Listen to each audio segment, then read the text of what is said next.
today. And now a classic hit. Monday. No! Monday. Oh, I'm throwing you out the window!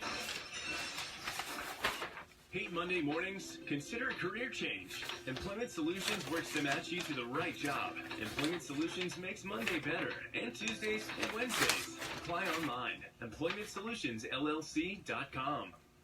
The skies are looking cloudy today. We have a high temperature of 58 and a low of 38. It looks like we have a chance of scattered showers tomorrow, along with a high of 59 and a low of 43. Showers are in the forecast for Wednesday as well.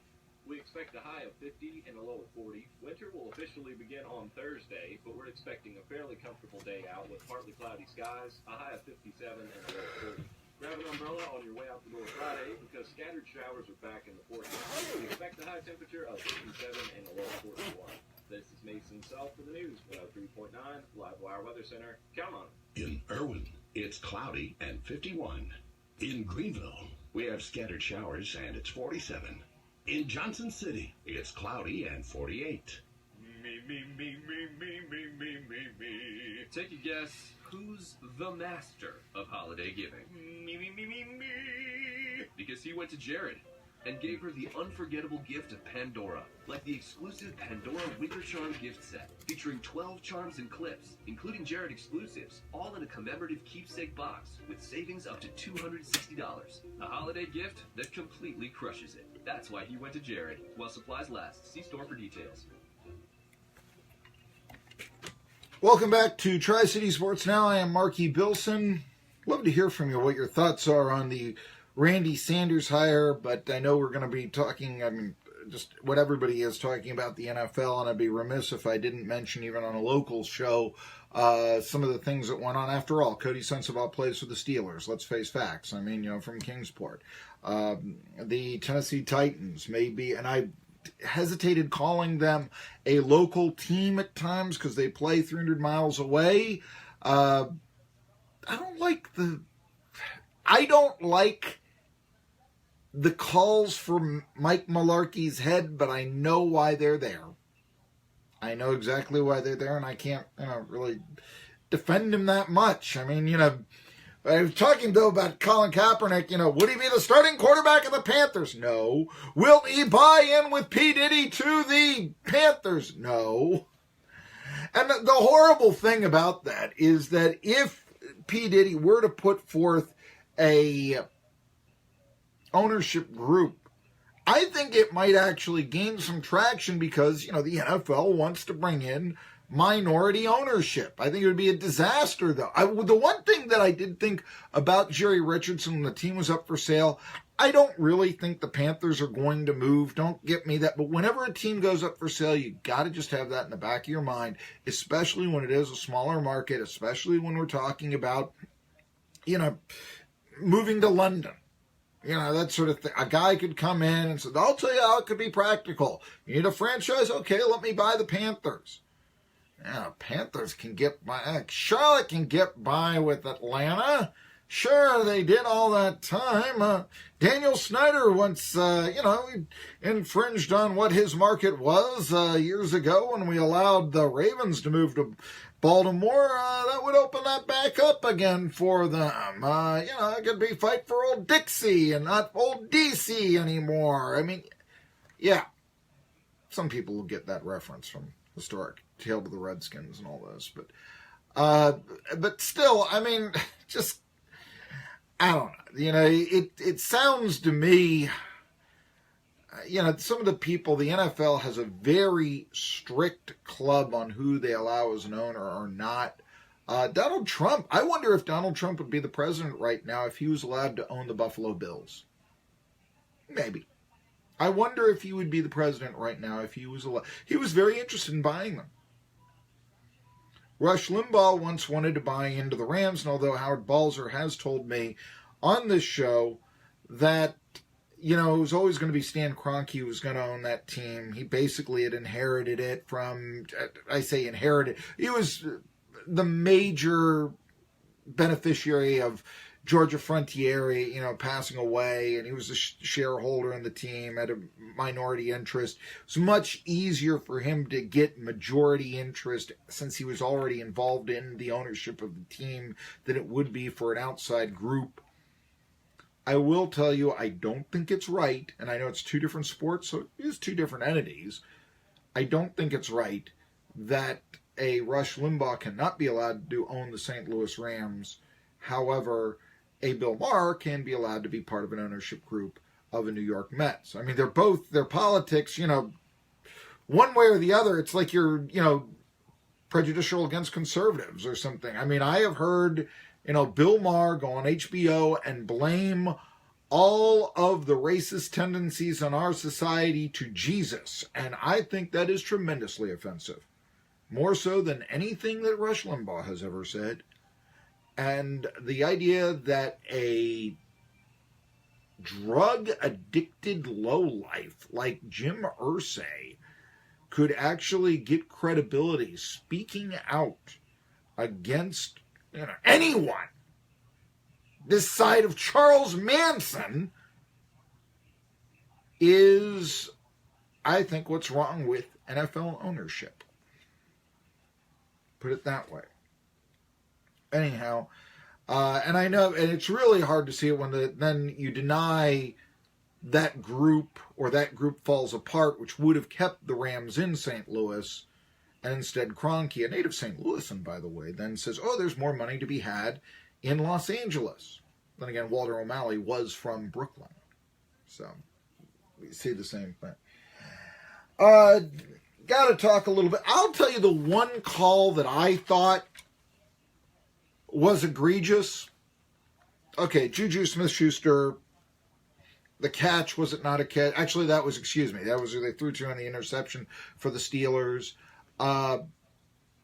The catch by Jesse James. You want to know what actually I took from that Patriots-Steelers game? You want to know what I took? The tight ends for both teams. Okay, I got to go back to the Western PA roots here now. I got to do that here and brag upon.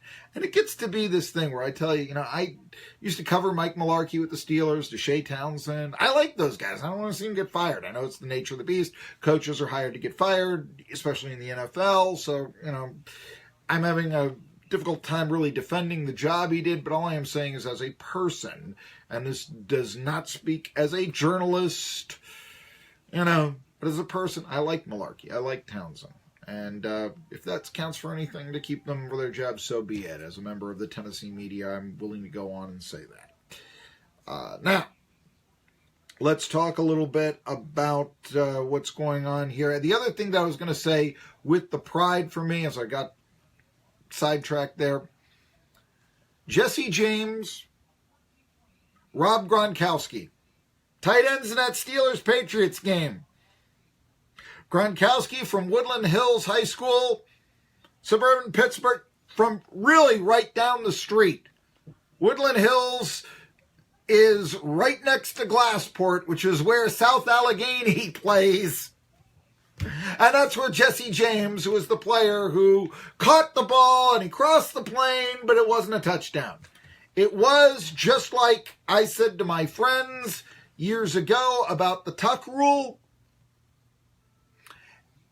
A good interpretation of a bad rule. Boy, the Patriots really they are really coming and benefiting over the years from bad interpretation or good interpretations of bad rules. I can even remember the snowplow in '82. They were allowed to do that back then. Good interpretation of bad rules. It was a bad rule to allow the snowplow in a Ron Meyer, who recently just passed away, by the way, to put the snowplow on the game for John Smith to kick the only field goal in the 3-0 victory. Okay, look it up. I remember watching that game as a kid. First half was played in 55 minutes. Snowbound, all they did was hand the ball off. Next year, the Dolphins got Marino, and everything was changed. Anyway, but I just, I look at that with the one call, and like I said, I agree totally with what Tony Dungy said.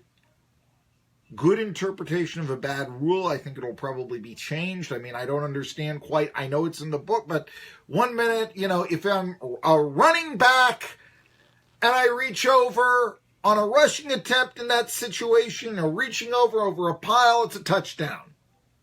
If I'm a receiver and it's a passing play, it's not. That's what the rules say. Doesn't necessarily make that much sense, but I can't really be that critical because it's a good interpretation of a bad rule.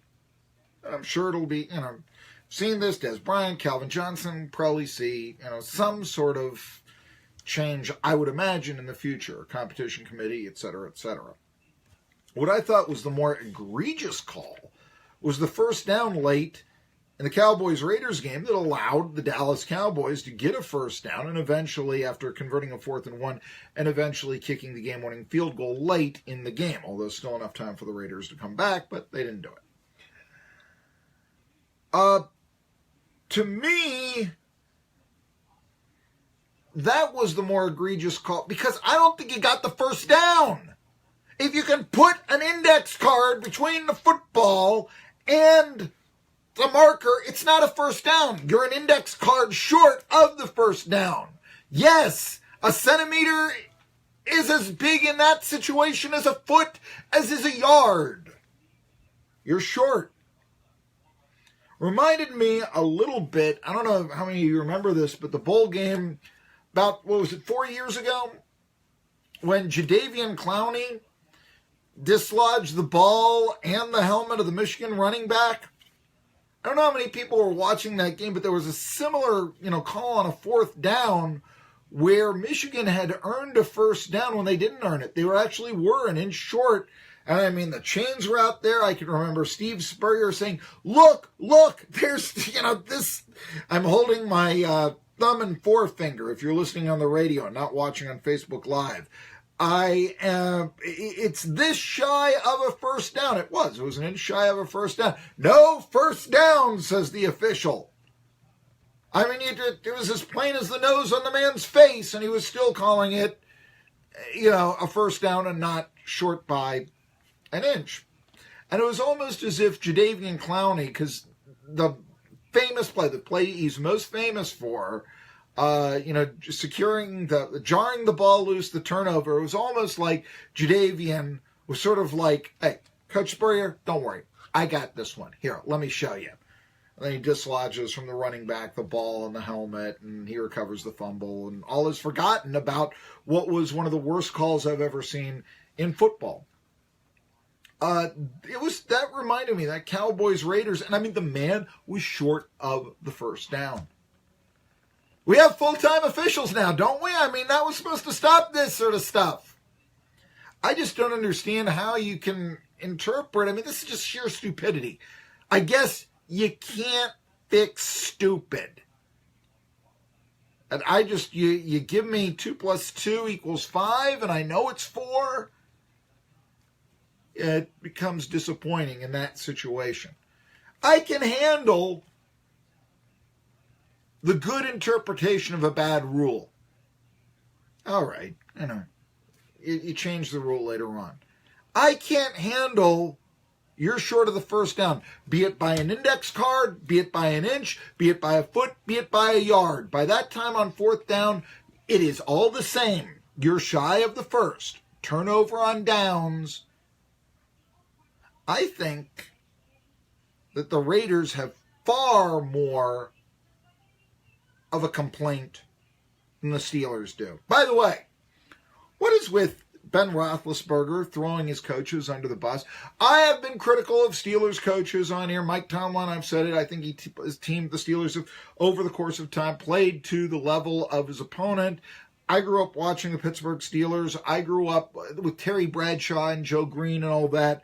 I know that in the 70s, Chuck Noll's Steelers teams, during the height of their era, they were 50 up and 1 down. That's right, a 50 wins and 1 loss record in that great era of the 70s against teams with losing records.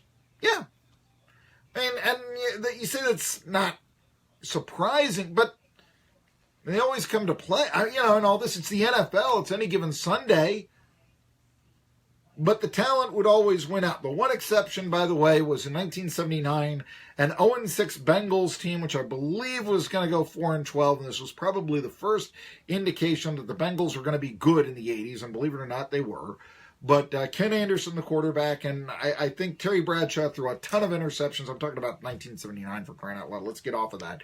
And that was the only time the Steelers lost. Look it up, 1979 to the Bengals, okay, to a team that finished with a losing record. I just, as I know as soon as I say 50-1, well, is that one loss, Marky? Okay, there you go. The modern-day Steelers, it seems, like to be cat and mouse a lot. They, last-second field goal against the Packers without Aaron Rodgers. Last-second field goal to the Colts without anybody. I'm sorry, Frank Gore. The Baltimore Ravens, and admittedly, I don't think a 1-point victory against the Baltimore Ravens is anything to complain about, even at home. But yeah, there was this 39-38, we had to come back the way that we did sort of thing, that the Steelers could be looking insular at them at. Looking themselves at, I should say. I think it's pretty apparent, lost to the Bears because you were upset that Donald Trump had called you an SOB? I mean, come on! When he didn't really call you an SOB. Steelers have a tendency, even at 11-3, of playing to the level of their opponent. Though they did against New England. And no, I do not really think that it should have been a 40-point Steelers victory or something of that nature. But even as critical as I have been of the Steelers coaching, Ben, if you had spiked the ball, you kick the field goal. You're going for the victory in that situation. It's third down. You've got to run the play, not spike it. If you're that close, you go for the victory. Nobody said that you should throw into triple coverage, Ben. It was real good at threading the needle, but you can probably get away with that against whoever, Tennessee. You can't get away with that against the Patriots. I don't think it's the end of the world or the end-all, be-all in the AFC race. The Patriots were obviously able to handle being yelled at in that game. I have seen no reason why the Steelers would not be able to handle being yelled at on the road in the playoffs in Foxborough. I don't think getting yelled at was the difference of 19 points last year in the AFC title game. However, I do think that, no Antonio Brown, no Ryan Shazier, things could get a little dicey there in Pittsburgh. I'm wondering if Jacksonville isn't the dark horse team. They beat the Steelers earlier by 3 touchdowns. I'm wondering if they're not the dark horse team in the AFC. Steelers play Houston, then they play Cleveland. Had the Steelers won this game, they basically, although it wouldn't have been official, but they pretty much, victory against Houston next week on Christmas, they would have had home field. I wondered, in fact, if that would have been, because you play your second stringers, chance for the Browns to not go 0-16. I mean, that would certainly be their Super Bowl. To beat the Steelers, even a team of second stringers in the last game of the year. And they nearly did it last year, by the way, against Landry Jones. That took the Steelers in overtime to win the ball game. You tell me. That could have happened. That's not so likely. So, usually Cleveland Brown, I don't know, there may be some idea Cleveland Brown fans have been sort of like, I know that last year when they actually did win a game, there was actually, it would have been a historical note to have been 0-16, but I know that there's also going to be the fans that they don't want any part of that, and, a victory against the Steelers is a victory against the Steelers for the Cleveland Browns. You know, that's the. You wonder if it became in the rare circumstance where, because of that circumstance, where now the Steelers will likely have something to play for last game of the year instead of not, that Browns fans may have actually rooted for Pittsburgh. That would have been one of the few times that would have ever happened, was yesterday. Let's point that out, too. Another thing, though, I was talking about, and I do want to make this final note about those games last night, or last afternoon, I should say, in the case of the Steelers and Patriots. There was a lot of talk on, could the Steelers play man against the Patriots? Obviously, they can't. How is Gronkowski so open? How did he catch the 2-point conversion? This was a criticism, and it is a criticism. I mean, Cody Sensabaugh is in the defensive backfield. That's something they're going to have to shore up if the Steelers are to be a Super Bowl team. It's wide open now, folks. It's absolutely wide open. I thought a couple of weeks ago whoever came out of the NFC would be the winner. That may still be the case, but the Rams dominating the Seahawks of this generation are going to be looked upon, I think, as an underachieving team. And I know that they will have the one Super Bowl, but it'll be like, that's all you got? The one Super Bowl? You know, they will be looked upon, I think, historically as an underachieving team. And yesterday's game to the Rams proves that. The Rams now, what with the Eagles down to their backup quarterback and Nick Foles, the Rams are kind of looking like this upstart team that could be the Super Bowl participant from the NFC. I still think there are only 3 real good teams in the AFC. And those are the Pats, the Steelers, and the Jaguars. I think that they've gotten into the mix. So that champion will come from there. NFC, I see, is wide open. I can see a wild card team making it. I couldn't see it if it's, you know, the Cowboys sneaking in or something. But they get Zeke Elliott back. So we shall see. We'll have the season finale on December 31st here on 1420 NBC Sports Radio Tri-Cities between the Cowboys and the Eagles. And we hope you'll tune in. By the way, the final note that I would mention, the lack of complaint that Steelers and Patriots were on locally instead of Titans and 49ers. And by the way, now that Jimmy Garoppolo is winning with the 49ers, that Colin Kaepernick should play for me talk. I mean, only P. Diddy is talking about it here. And even Kaepernick is saying, I want to be part of the ownership group. Does he really have that much money? I mean, I know he was multi-millionaire and all that, and he has this, but, you know, there's $1 billion industry. I mean, how much money is he going to be able to put up into such an ownership group? Is it going to be, 1%? How's he going to do that? That's what I want to know. Anyway, I just look at this and I say, man alive, I just don't know what, in the NFC, the NFC is wide open, but the Steelers do tend to have the appearance of a team that's dropping like a brook, and also they tend to look like Tennessee against Florida or the Volunteers against Alabama. That's the albatross. That's the team they can't beat.